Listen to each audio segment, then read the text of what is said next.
All right, so this is a different kind of a twist on one of these problems I haven't seen before. That was on the last Regents exam in January. So it says they're making a new container. It gives you the original container and says the new container is a prism with a square base, and it's going to have the same amount of these almonds in there. It's going to have the same volume. So I need to find the volume of the cylinder. So volume is pi r squared h. So it's pi. The radius is only going to be 7. The height's 18.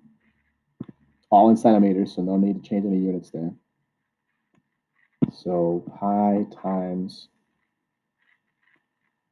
7 squared times 18. So 2770.884.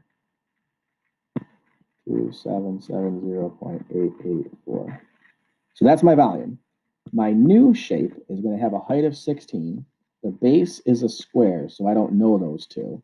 So it wants me to find out the side length of that. So it wants me to figure out what those x's are. So it's area of the base times the height equals the volume. So it's this number right here, this 2770 number. Area of the base times the height. I'm going to leave the area of the base alone for a second and just have it pop out for me. So divide that by 16. So 173.180. Area of the base. Now, if you look, the area of the base is going to be x squared. So I'm going to take the square root of this, and it should give me what one side is. So second square root is 13.159. And it says nearest tenth, so 13.2 is how big that thing is. So there's a store owner who sells these things, wants to display them on a shelf that's 80 centimeters long by 60 centimeters wide. The shelf can only hold one layer of containers when each sits in the square base. So determine and state the maximum number of containers the store owner can fit on the shelf. So this is going to be a little odd here. So I got a shelf. I'm going to look at it from the over top of it. It's 80 this way and 60 this way.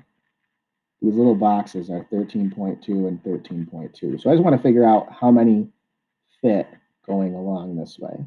So I want to divide 60 by 13.2.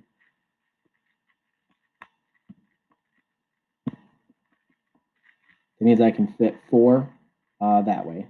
So let's update my picture here. So I can fit 1, 2, 3, 4 that way. And then I gotta divide the 80 by the 13.2.